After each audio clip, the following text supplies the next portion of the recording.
আসসালামু আলাইকুম। আশা করছি আল্লাহর রহমতে সবাই ভালো আছেন। আজকে ভিডিওটা হলো স্বামী স্ত্রীর সম্পর্ক ভালো রাখার সেরা 5টি উপায়।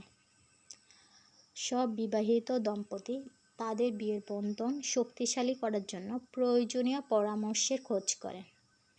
যখন বোঝাপড়ার ঝগড়াঝাটি বেড়ে যায় তখন দম্পতিরা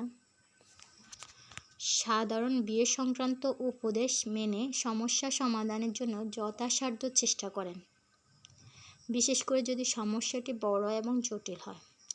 নতুন দম্পতিদের বিয়ে সংক্রান্ত উপদেশগুলো মন দিয়ে মানতে হয়, যা তাদের অত্যন্ত সাহায্য করবে। দম্পতিরা সম্ভবত আগে শুনেনি এমন কিছু কার্যকর পরামর্শ যা এখানে প্রকাশ করা হলো। 1. উদ্দেশ্য কাজ কিংবা কথা নয়, এর পিছনে উদ্দেশ্য দেখুন। সবসময় মনে রাখুন এবং ধরে নিন যে আপনার সঙ্গী আপনাকে আঘাত করার মতো কিছু করবে না। এতে হতাশা, দোষারোপ এবং অপরাধবোধ অনেকাংশ কমে যাবে। আপনার সঙ্গীর সব কাজ ইচ্ছাকৃত নয় তা জানা থাকলে ঝগড়াঝাটির সময় বলা কথা নিয়ে পরবর্তীতে ঝামেলা হবে না। যদি জানেন যে তিনি আপনার প্রতি ইতিবাচক, তবে তাকে ক্ষমা করাও সহজ হবে। 2. অর্থ নিয়ে ঝগড়া নয়, টাকা নিয়ে ঝগড়া করবেন না। দম্পতিদের মধ্যে ঝগড়াঝাটির সবচেয়ে বড় কারণগুলোর মধ্যে একটি হলো অর্থ। দম্পতিরা একে অপরের ব্যয়ের অভ্যাস নিয়ে ঝগড়া করার বদলে দুজনে মিলে সমাধান করতে পারে।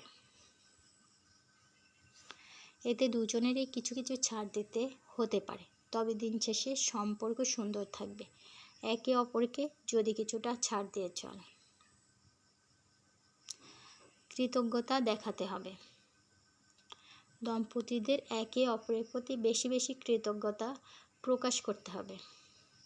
এমনকি ঝগড়াঝাটি করে বা তর্ক করার সময় একসাথে খারাপ এবং ভালো মুহূর্তগুলোকে সমানভাবে উপলব্ধি করতে শিখুন।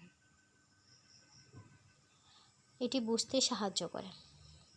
বিয়ের সম্পর্ক সফল হতে উভয় পক্ষের সমর্থন ও পরিশ্রম থাকতে হবে। ছাড় দেওয়া, কখনো কখনো স্বামী স্ত্রীর মধ্যে একজনকে ছাড় দিতে হবে। একজনেই সবসময় প্রভাব ধরে রাখতে পারে না। দক্ষতার উপর নির্ভর করে দায়িত্বের বন্টন করা যেতে পারে। সম্পর্কে ভালোবাসা থাকলে একে অপরকে প্রাধান্য দেওয়ার ক্ষেত্রেও সমস্যা হবে না। সময় কাটানো, স্বামী স্ত্রী একে অপরের সঙ্গে বেশি করে সময় কাটানো উচিত। এটি অনুভূতির ভুল ব্যাখ্যার সম্ভাবনা হ্রাস করে। ক্লান্তিকর দিনের পরে যখন তার কাঁধে হাত রেখে জিজ্ঞেস করবেন দিনটি কেমন ছিল, তখন সে হাসি মুখে তার অনুভূতি প্রকাশ করবে।